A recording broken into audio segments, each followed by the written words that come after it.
ತಾಲೂಕಿನ ಮಂಜರಾಬಾದ್ ದರ್ಗಾ ಸಮೀಪ ಚಲಿಸುತ್ತಿದ್ದ ಕಾರ್ಗೆ ಬೆಂಕಿ ತಗುಲಿ ದಂಪತಿಗಳು ಪ್ರಾಣಾಪಾಯದಿಂದ ಪಾರಾಗಿರುವ ಘಟನೆ ನಡೆದಿದೆ.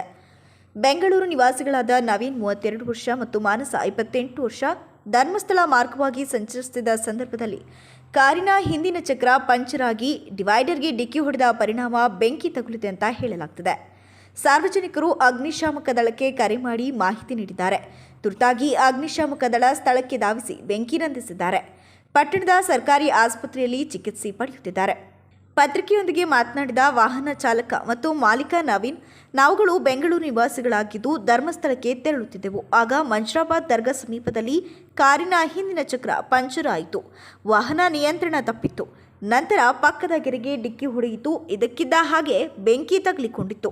ವಾಹನದ ಹಿಂಭಾಗದಲ್ಲಿದ್ದ ಲಾರಿ ಚಾಲಕ ಬೆಂಕಿ ನಂದಿಸಲು ಪ್ರಯತ್ನಿಸಿದ. ತುರ್ತಾಗಿ ಅಗ್ನಿಶಾಮಕ ದಳದವರು ಬಂದರು. ನಮಗೆ ಯಾವುದೇ ರೀತಿಯ ಗಾಯಗಳು ಸಂಭವಿಸಿಲ್ಲ ಅಂತ ಹೇಳಿದರು. ಸರ್, ಹೆಂಗಾಯ್ತು ಇದು ಅಕಸ್ಮಾತ್ವಾಗಿ ಇದಕ್ಕೆ ಬೆಂಕಿ ತಗಲಿದೆಯಲ್ಲ, ಯಾವ ರೀತಿ ಆಯ್ತು ಸರ್ ಇದು? ಇಲ್ಲ ಸರ್, ಅದು ಪಂಚರ್ ಆಯ್ತು. ಕರ್ವಲ್ಲಿ ಗಾಡಿ ಹಿಂದೆ ಟೈರ್ ಪಂಚರ್ ಆಯ್ತು. ಅದರಿಂದ ವೀಲ್ ಇದು ಕಂಟ್ರೋಲ್ ತಪ್ಪಿತು, ಸ್ಟೀರಿಂಗ್ದು ಕಂಟ್ರೋಲ್ ತಪ್ಪಿತು. ಸೊ ಸ್ಟೀರಿಂಗ್ ಕಂಟ್ರೋಲ್ ತಪ್ಪು ಡಿವೈಡರ್ಗೆ ಹೊಡೆದು ಅದು ಉಜ್ಕೊಂಡಿದೆ. ಮುಂದೆಯಿಂದ ರೇಡಿಯೇಟರ್ ಎಲ್ಲ ಲೀಕ್ ಆಗ್ತಾ ಇತ್ತು. ನಮ್ ವೇಳೆದಾಗಷ್ಟರಲ್ಲಿ ಅದು ಬೆಂಕಿ ಹತ್ಕೊಂಡ್ ಬಿಟ್ಟಿತ್ತು.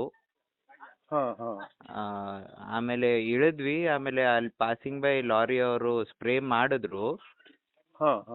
ಅದು ಸ್ಪ್ರೇ ಮಾಡಿನೂ ಅದು ನಿಂತಿಲ್ಲ.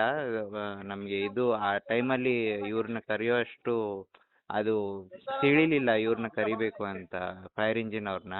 ಪೊಲೀಸ್ ಅವರು ಹಿಂದೆನೆ ಇದ್ರು. ಅವ್ರು ಬಂದು ಫೈರ್ ಇಂಜಿನ್ ಅವ್ರು ಕರೆದ್ರು. ಅವ್ರು ಬರೋಷ್ಟರಲ್ಲಿ ಆಲ್ಮೋಸ್ಟ್ ಎಲ್ಲ ಚಾರ್ ಆಗ್ಬಿಟ್ಟಿತ್ತು ಕಾರೆಲ್ಲ. ಅದೇ ನಿಮ್ಗೆ ಏನು ಏಟಾಗಿಲ್ಲ ಅಲ್ಲ, ಏನಾಗಿಲ್ಲ ನಿಮ್ಗೆ? ಇಲ್ಲ, ಸದ್ಯಕ್ಕೆ ಏನು ಏಟಾಗಿಲ್ಲ. ಹಾಸ್ಪಿಟಲ್ ಸ್ಕ್ಯಾನಿಂಗ್ ಕೊಟ್ಟಿದ್ದಾರೆ.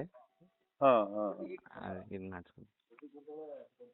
Okay sir, thank you. Okay.